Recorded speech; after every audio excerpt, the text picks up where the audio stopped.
I'd been renting out my cabin in the mountains on Airbnb for about a year.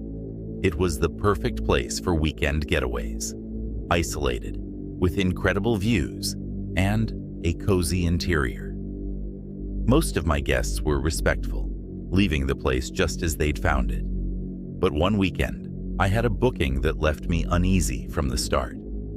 The guest, a man named Alex, had a profile that seemed normal enough, but there was something off about his messages, something I couldn't quite put my finger on. He had a lot of questions about the layout, the surrounding woods, and the nearest neighbors. Normally, I wouldn't think twice about it, but the way he phrased everything felt invasive.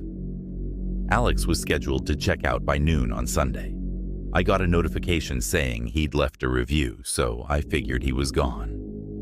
But when I arrived at the cabin to do a quick walkthrough, things didn't feel right. First, there was the smell. A stale, almost sour scent lingered in the air, something I hadn't noticed before. Then, as I walked through the cabin, I noticed small things out of place. A half-empty water bottle on the kitchen counter, and a blanket that had been dragged from the sofa to the corner of the living room. Odd, but I shrugged it off, figuring he'd just left in a hurry and missed a few things. I went about my usual routine, checking rooms, tidying up, making sure everything was in order. Then, as I was walking down the hallway, I heard a faint creak, like a footstep, coming from somewhere below me. I froze, my heart pounding. The only thing downstairs was the basement, a space I didn't advertise or usually let guests access. It was used for storage, old furniture, supplies, that sort of thing. I stood there, listening, convinced I was just hearing things. But then I heard it again. A soft shuffle, unmistakably coming from the basement. Every instinct screamed at me to leave, but I was also furious. If a guest had stayed past checkout, they had no business being down there.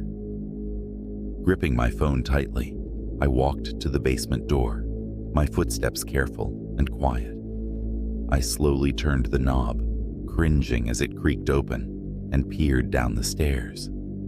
The basement was dark, the only light coming from a small, narrow window near the ceiling. My heart raced as I made my way down, step by cautious step, trying to stay calm. About halfway down, I noticed something unusual. A makeshift bed of blankets and pillows on the floor, half hidden behind some boxes. And then, from the shadows, I saw movement. A figure shifted, slowly standing up. It was Alex, his face pale and his eyes wide, staring at me with an intensity that made my blood run cold. He looked disheveled, like he hadn't slept in days, his clothes rumpled and his hair messy. He stepped forward, his expression unreadable, and I took an involuntary step back, gripping the railing. "Alex," I managed to say, my voice trembling. "You were supposed to leave this morning." He didn't respond at first, just kept staring at me, his gaze dark and unblinking. Finally, he spoke, his voice low and unsettlingly calm. "I didn't want to leave yet." The way he said it sent a chill through me. He took another step forward, and I could see something glinting in his hand, what looked like a kitchen knife, small but sharp. I forced myself to stay calm, my mind racing. "Alex, I think it's time for you to go. I'll give you a refund if that's what you need." His gaze didn't waver. "I don't want a refund. I wanted to stay." I felt trapped, now my only way out blocked by him. Desperate, I took a step back and grabbed an old broomstick leaning against the wall, holding it in front of me like a makeshift weapon. "Get out!" I yelled, forcing my voice to stay steady. For a moment, he just stood there, as if weighing his options. Then finally, he lowered the knife, his expression unreadable, and brushed past me, heading up the stairs without another word. I followed him at a distance, heart pounding, ready to bolt at the slightest sign of danger. He walked to the front door, opened it, and disappeared into the forest, surrounding the cabin without looking back. As soon as he was gone, I locked the door and called the police. They searched the area but found no trace of him. After that day, I stopped renting out the cabin. I couldn't shake the memory of his eyes, staring at me from the darkness, as if he'd been watching, waiting, and biding his time. To this day, I can't shake the feeling that he's still out there somewhere, wandering the woods around my cabin, watching and waiting.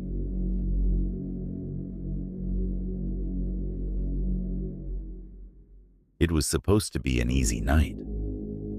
Jake, the kid I was babysitting, had convinced me to play video games with him in the basement after his parents left.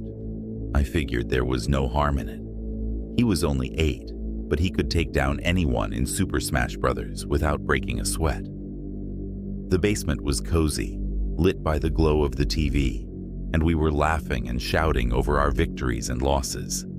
It was somewhere around 9 when we heard it, a loud creak from upstairs. We both froze, controllers still clutched in our hands.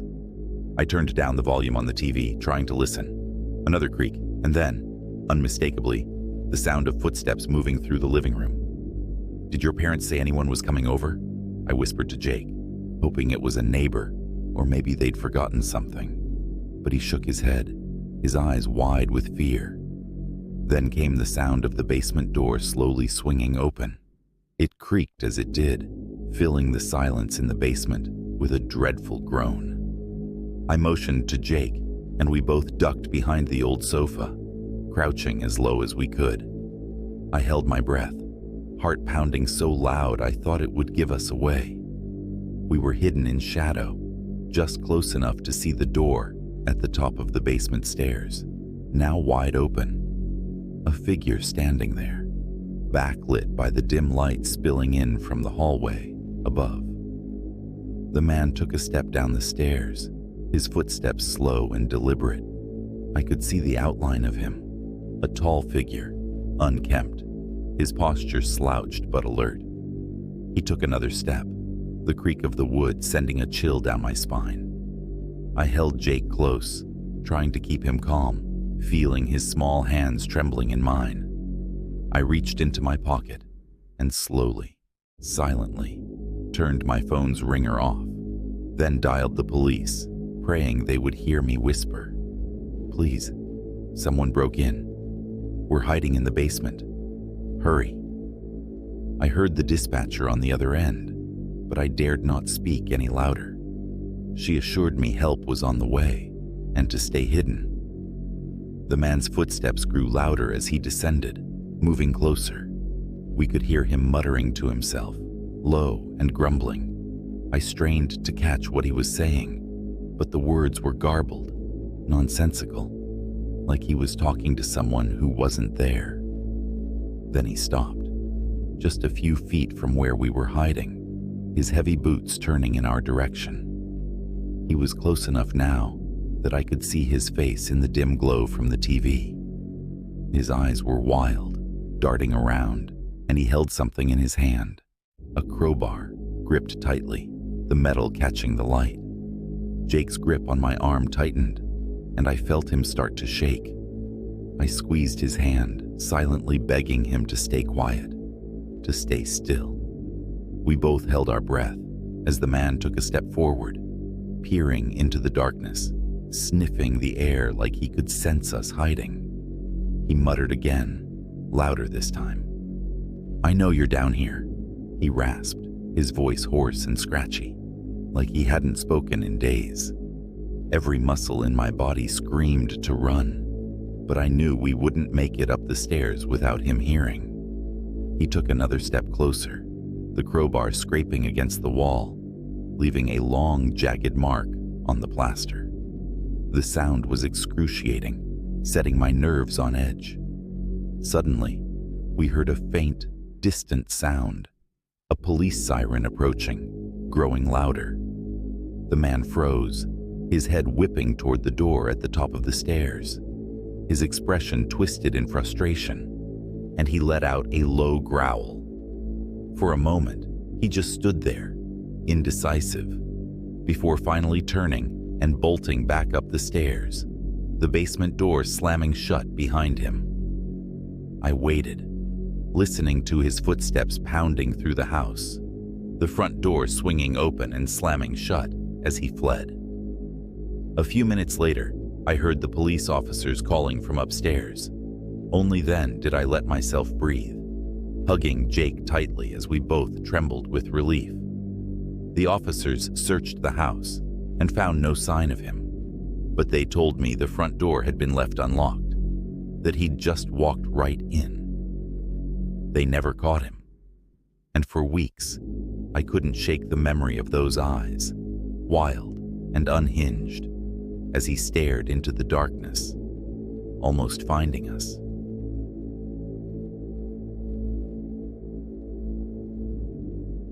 It was my friend Julie's birthday party, and everything had gone perfectly. Lots of people, music, laughter, the usual teenage chaos. By 1 a.m, everyone had left, and it was just me and Julie, hanging in her basement. The basement had a cozy, dim vibe, a string of fairy lights, an old sofa, her dad's childhood game collection. I glanced at the closet across the room, noticing that the door was slightly ajar. The darkness inside was impenetrable, but I shrugged it off, assuming it had been left open during the party. We talked quietly, laughing about things from the night, and eventually, our voices grew softer until we both started drifting off. But just as I was finally slipping into sleep, I thought I heard something, a faint, almost rustling sound coming from the closet. My eyes snapped open, and I held my breath, listening. Nothing. I chalked it up to nerves. Basements are always creepy at night, especially when they're quiet. I closed my eyes again, but just as I was beginning to relax, I heard it again, louder this time. A shuffle, like something shifting, followed by the lightest creak of a floorboard. My heart began to pound. "Julie," I whispered, nudging her. She mumbled something, barely awake.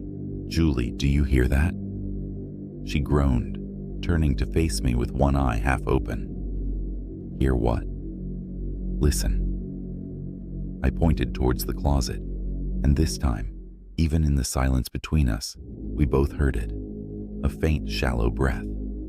I saw the recognition in her eyes as she fully woke up, her gaze snapping to the dark closet. "Maybe it's a mouse," she whispered, trying to reassure herself, but her voice shook. We lay there, stiff and quiet, staring at the closet door. I wanted to believe her, but something felt wrong, deeply wrong. No mouse could sound like that, like something heavy, almost measured. And then, as if to confirm my worst fear, the closet door creaked open just a fraction more. Julie and I clutched each other, too terrified to move, barely daring to breathe. Then we saw it, a pale, rough-skinned hand, reaching out slowly from the darkness, groping along the floor just outside the closet. It paused, then pulled back inside, as if it sensed our presence. In that moment, I wanted to scream, to run, but we were frozen, paralyzed by the horror of it all. We could hear the person's breathing now, low and steady, and the reality really sank in. Someone was hiding in the closet, right there, mere feet from us, I whispered, barely audible. "Julie, we need to get out." She nodded, and we slowly started to inch away from the closet, trying to move as quietly as possible. Suddenly, the closet door creaked open wider, and a man stepped out. He was tall, gaunt, his eyes sunken and bloodshot, watching us with a twisted grin that made my blood run cold. He looked unkempt, like he hadn't seen daylight in weeks, and his gaze was fixed on us with a sick, unwavering intensity. "Leaving already?" he rasped, his voice hoarse and taunting.